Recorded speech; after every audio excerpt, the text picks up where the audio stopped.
Greetings, dear viewer, it is I. Now, the internet has been quite a buzz with the news that Dungeons & Dragons, the self-styled world's greatest role-playing game, has declared half-elves and half-orcs to be inherently racist and will now be removing them from future versions of the game. Now, the internet is very much in uproar about this, as they want to be, but I want to be a bit more analytical. I've spent some time preparing this. I'm late to the party, but I come bearing some facts and some logic. And with that, we'll go into what's happening, why it's happening, a bit of history on this, because this has happened before, and we'll also have a little fun bit of the half-race that was already removed from D&D 5th Edition. So if that sounds like what you want to watch, then sit down, buckle up, and prepare for some controversy. But before we continue, I do need to warn you, this video does deal with mature themes relating to sex and consent. If you are of the faint of heart persuasion, then I do suggest that you turn away, but if you would rather face your fears, then go right ahead.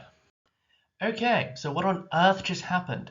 Well, on the 3rd of April 2023, Wizards of the Coast held their D&D Creator Summit, which was a mixed online in-person event, where they talked about a number of upcoming products that they have for D&D, most notably the system-specific virtual tabletop that they are developing, and the upcoming 1D&D rule set. The event ran for about 9 hours and they went through a lot of stuff. If you want to see everything that happened, I suggest Daniel Kwan's Substack post. He is apparently a freelance writer and cultural consultant who gave a very long, very detailed summary of everything that happened. But all I'm really going to focus on is the specific controversy in question. Now, during a panel with Jeremy Crawford, Chris Perkins, and the art director Josh Herman, the topic of what will be in the upcoming revised Player's Handbook, Dungeon Master's Guide, and Monster Manual came up, and all hell broke loose. Now, it was said that the new PHB will have 9 species in it: human, dwarf, halfling, Goliath, dragonborn, elf, orc, gnome, and tiefling. Note the lack of half-orcs and half-elves. Now, Jeremy Crawford did give us a quote, which I'm going to read verbatim. Frankly, we are not comfortable, and haven't been for years, with any of the options that start with half. The half construction is inherently racist, so we simply aren't going to include it in the new Player's Handbook. If someone wants to play these character options, they'll still be in D&D Beyond. They'll still be in the 2014 Player's Handbook. So yeah, this is very much in line with the language that's used in the rest of the events. They are very diversity and problemacy focused. But yep, that's the thing. No more half-elves, no more half-orcs. Apparently they are inherently racist. And yep, cue the outrage. So, let's talk about what half-elves and half-orcs actually are. We'll go through the history all the way from the 1970s right up to the present day. Now, I was not alive for half of this, but I do have access to the world's largest repository of both facts and 3 crane erotica, and so I will be relying on that for this segment. Okay, maybe not the erotica, but you get my point. Now, starting out with half-elves. They are, as the name suggests, half-human, half-elf, and apparently all Chad, at least from the descriptions that we get. They're kind of very much a midpoint between humans and elves. They're almost mathematically between them in terms of height and weight. Physically, they have both elven pointy ears and human facial hair. And personality-wise, they have both a human's cunning and ambition, and an elf's grace and love of nature. You know, when it comes down to it, neither humans nor elves really trust them. In AD&D, it was noted that Kryn elves particularly hated any halfies, but they did get on pretty well with everyone else. From that same AD&D entry, Occidental half-elves are noted as speaking the better part of 9 languages, which can even go up to 11 with high enough intelligence, and I'm not going to list them out here, there's just too many. But these traits lend them to being very often wanderers and diplomats. And speaking of wandering diplomats, we do need to talk about Tanis Half-Elven. He is a Very important character in Margaret Weiss and Tracy Hickman's Dragonlance novel series, which I'm going to be honest, I haven't read.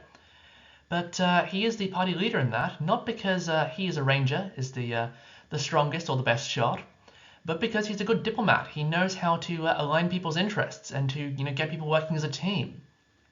And so yeah, that is a very good example of a half-elf in action. And if you search for anything relating to half-elves in D&D, he crops up everywhere. He's a big freaking deal. So yeah, in terms of the archetype, half-elves are the best case scenario for someone of mixed ancestry. You get the better parts of both your parents' cultures, and you can fit in basically everywhere, even if you never really end up calling anywhere home.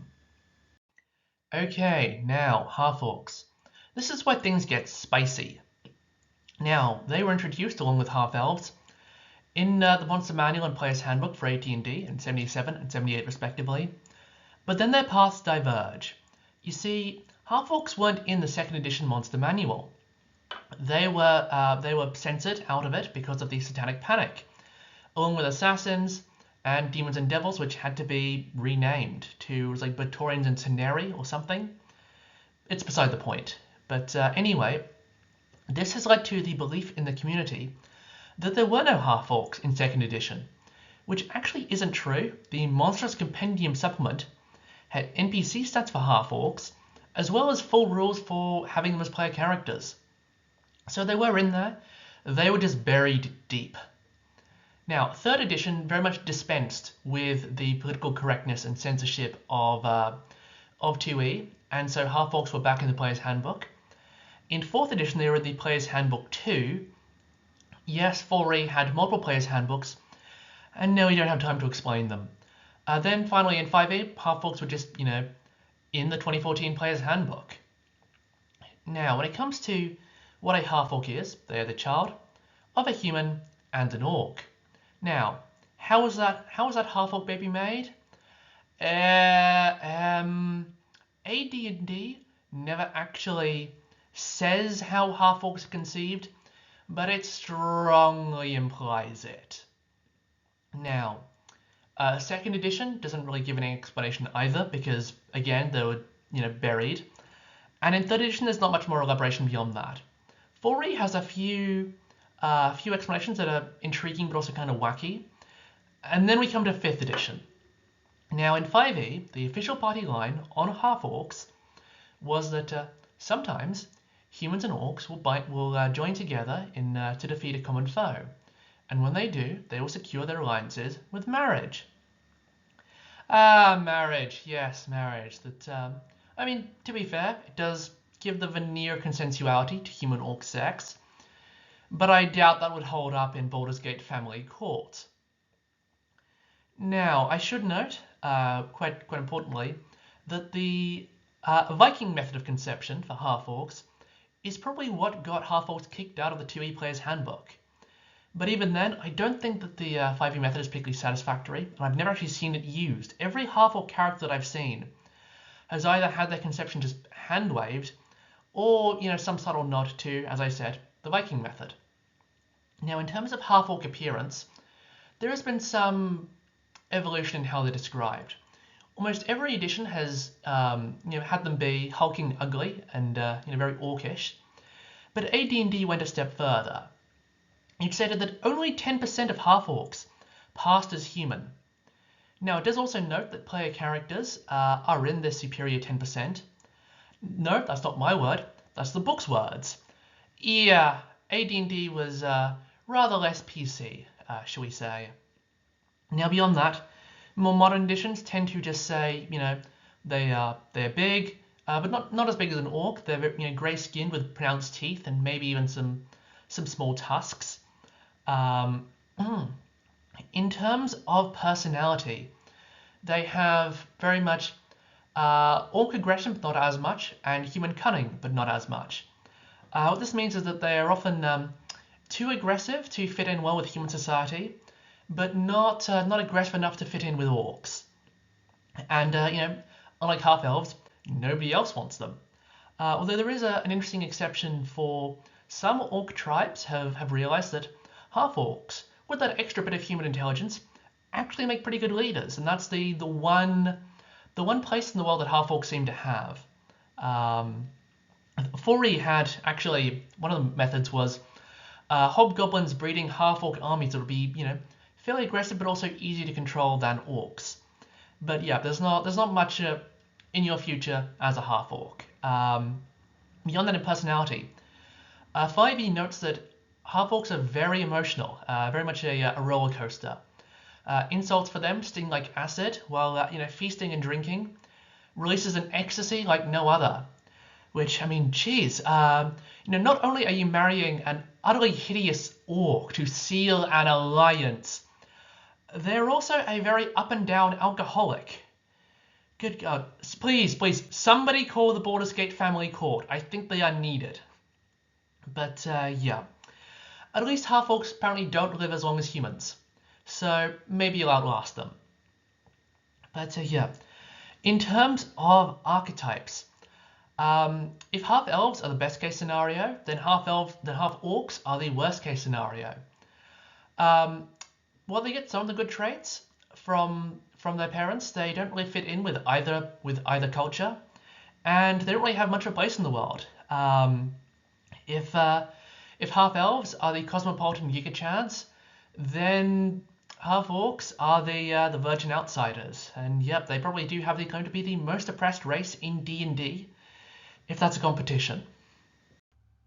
Okay, let's take a quick little break to discuss the half race that D&D forgot, and that race is the Mul, M-U-L, which is the product of a dwarf father and a human mother, specifically. They first appeared in the Dark Sun setting for 2nd edition AD&D, which, I mean, why does that game keep coming up? Why does that edition keep coming up? Seriously. Anyway, the Dark Sun was not your average fantasy setting, far from some, high-minded, beautiful, heroic world of people going on adventures. It was a magically polluted land full of evil sorcerer kings. And, Moors were very much tied to Dark Sun, and so they didn't reappear until 4th edition, when Dark Sun was re-released. Now, as for what a Mul is, as I said, the product of a dwarf father and a human mother, who pretty much always dies in childbirth, and that's because Muls have the height of a human and the breadth of a dwarf, meaning that they are very massive, very difficult to birth, and also grow to be smaller than either of their parents could hope to be. This is why, among other things, they're generally born and bred in captivity to be used as slave gladiators in the arenas of Dark Sun. And I should also note that they are bald, because dwarves in Dark Sun are bald, and like I said, Dark Sun, not your average fantasy setting, no hair on them dwarves. So yeah, apparently, Muls did have generally decent lives because they were so difficult to produce. They're actually pretty well pampered and protected by their owners because you just can't lose an investment like that. But that being said, I do suppose that slavery by any other name is still slavery. Now, like I said, they appeared in 2nd edition and then again in 4th edition. But why haven't they appeared in 5th edition? And the answer is simple, because Dark Sun hasn't appeared in 5th edition. As much as it is really one of the most kind of unique and iconic settings that D&D has ever produced, it's also one of the most controversial. I mean, I did just mention those slave arenas. And with WotC trying to purge their game of anything controversial, anything problematic, well, Dark Sun just doesn't make the cut, and Muls don't make the cut with them. So yeah, that's what's going on with them, the half-race D&D forgot. End AD&D break. Okay, so why are people up in arms about half-elves and half-orcs being removed? Like, why does anyone care? Well, I think the first reason is actually representation. I have no doubt that the idea that these options are inherently racist came from the various diversity and sensitivity readers and consultants that Wizards will be hiring. If you walk around with that hammer, everything starts with an N. That being said, there is a very real diversity argument for keeping these options around. And that is, well, if you're a mixed race person, you probably see yourself in at least either the half-elf or the half-orc, and potentially both. There's very much a reason that the default reaction by the internet to this was, oh, does Wizards not think mixed race people exist? And yeah, that's, If you take it away, then you're taking away part of the human experience. But as much as there is a solid progressive reason for wanting them, there's also a conservative one. At this point, half-elves and half-orcs are a staple, a tradition. They are part of the fantasy firmament, and people expect them to be there. And you know what? You do not come between a conservative and their beloved traditions, or they will put you up the chimney or in the kitchen, possibly both. Be very, very careful. But I guess the final point to make is that contrary to what the internet will tell you, not everything is political. Sometimes things are just about having fun, and especially with RPGs, where the whole point is to explore different characters, different archetypes and story styles, different perspectives. And part of that means engaging with the darker, more sensitive, maybe even more problematic sides of the human condition. And not every RPG needs that. Not every table wants that. But for the people that do, it's a genuinely constructive and enjoyable part of their escapism even. And with D&D having this massive stranglehold that they have on the RPG market, if players can't find that sort of enjoyment here, they might not find it anywhere. And to me at least, that would be a shame. And yet, for all the arguments to keep half-elves and half-orcs, those arguments are falling on deaf ears. And so we have to ask, why are they being removed? Why are they inherently racist? And why have they been bothering Jeremy Crawford, apparently for years? I think with half-orcs, there are two reasons. And the first of those is the aforementioned half-orc conception. The fact is, if you don't want anything problematic in your game, it's very hard to have half-orcs, simply because of how people assume that they're conceived. They've already tried to alleviate that by retconning things in lore, and that hasn't worked. And so if you can't fix it that way, then I can see why you would argue to have them removed. But there is another reason, and it's not so much about half-orcs themselves, but the orcs they're descended from. You see, in recent years, it has become rather more popular to suggest that orcs are a fantasy stand-in for black people, especially with racial tensions worsening in the United States in these last couple of years. Now, personally, I don't really disagree with this reading. I tend to think that J.R.R. Tolkien, the guy who invented the modern orc, if he, as a scholar of Old English literature, was going to base them on anything, it would have been the Danes, maybe the Norwegians, and so anyone else using it probably would have gone for either copying Tolkien or a similar image. It doesn't intuitively make sense to me, but I'm not everyone, and this does very much line up with what a racial sensitivity reader would think and what they would advise. So yeah, again, I can see this being a justification. Okay, so we figured out half-orcs. What about half-elves? I honestly don't know. Maybe Jeremy Crawford got his lunch money stolen by a knife ear. I mean, who knows? That quote from earlier was so vague that you really could read anything into it. Like I said, I could find two very popular, very common reasons to oppose half-orcs, but half-elves seem comparatively benign. The best non-joke reason I can come up with of why they'd be removed is guilt by association. Removing one half-race, but not the other, might be seen as offensive in and of itself, as though there are good half-races and bad half-races. I think that's it, but again, I don't know. This one is really a head-scratcher. Okay, quick update here. I'm adding this in very late. One of the few advantages of taking an entire week nearly to make this video is that we've had an update on half-races. Sorry, children of different humanoid kinds. That was pus and brainful of me to call them by the old words. I appreciate that we've had a language update, and I must update my firmware accordingly. But yeah, on the 6th of April, shortly before midnight British time, this was 3 days after the Creator Summit, the D&D Beyond team tweeted out a link to a 1 D&D playtest document, which does have rules for the aforementioned children of different humanoid kinds. Now, to access this, you do need a D&D Beyond account, which I happen to have. And when you get that, you can go in and get a lovely little PDF of playtest character origin rules. And on page 2, you find a lovely grey sidebar box called, again, Children of Different Humanoid Kinds. No matter how many times I say that, it doesn't get easier. My first few takes recording this, I said creatures of different humanoid kinds, because, good God, this is clunky language. But anyway, I do have that little box up on the slide. I know it might be a bit small if you're on a phone, but I did my best. Now, what do these rules say? Well, they say that you can take any 2 humanoids, pick one of, breed them together to make your character, and then pick one of them and only one to get all mechanics from, all stat boosts, all skills, all special abilities. All of that comes from one of them. For visual appearance, you get to mix and match however you want, and for maximum age, you take the life expectancy for both races.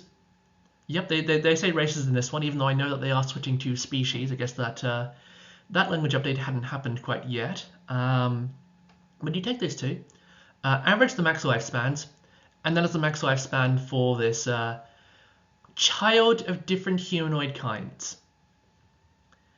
Now, I guess in terms of how these rules are, they're boring.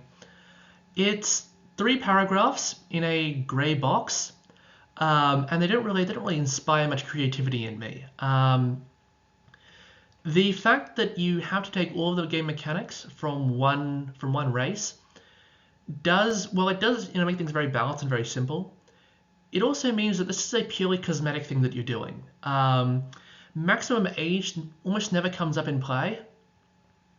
But on a note of those cosmetics, the rules are very vague, and I think that gives you a lot of customizability. And in fact, this whole thing gives you a lot of customizability. The fact that you can take any 2 races and combine them, very customizable. But there's not really any guidance or grounding. You can take your orc and your Aarakocra and make a half-orc, half-Aarakocra. What does that look like? That's kind of up to you. We do get an example, actually, of much less radical, of halfling and gnome, and how you can pick between those. But honestly, I think what will happen with this is either players will pick something very bland, or they will agonize for hours and hours and hours over ear shape and hair texture and nose breadth and other superficial details, trying to pick which from which one. Honestly, I kind of wish that there was a random table that you could roll on, to see what bits you get from which parent. I think that would speed things along and maybe give GMs a tool to nudge along any perfectionists that they might have in their group. And you know what? This still has a problematic edge. The whole you must get mechanics from one parent thing. If you do take the view that fantasy rules are a reflection of real-life racial dynamics, if you take that view, then surely you would come to the conclusion that what D&D is saying is that mixed-race people always favor one parent, and their connection to the other is just superficial and cosmetic. Now, I don't believe that personally, but if you do, you can certainly find an excuse to be up in arms. And so, yeah, we do have this update. We do have this... Actually, no, it's not an update. That's the thing. Everyone's talking about this now, but this document was released last year. In fact, the playtest feedback window is already closed, which begs the question: why didn't Jeremy Crawford mention this? In that discussion, it would have been perfect time to slot it in, and it, like the rules or hate them, it would have, at least blunted any PR blowback from this. In fact, it might even have averted it entirely. So, and Jeremy Crawford, who made this this announcement that caused all this furor, was the lead writer on this playtest document. I mean, what's going on? Do you need another diversity training, Jeremy? Do you need one? I'm sure your employers will gladly give you one, but yeah, that is the end of this update. Okay, let's tie up this debacle in a lovely little bow.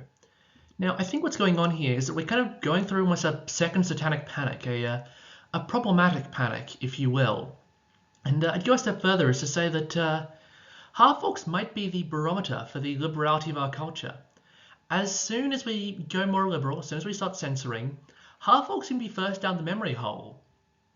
And I mean, half-elves being removed this time as well, just maybe we're being a bit panickier than we were last time. Who knows? And as for the reaction and indeed the backlash to this, I can only assume that Wizards of the Coast keep all of their goodwill in a sieve. It's the only way to explain how they keep losing it so quickly.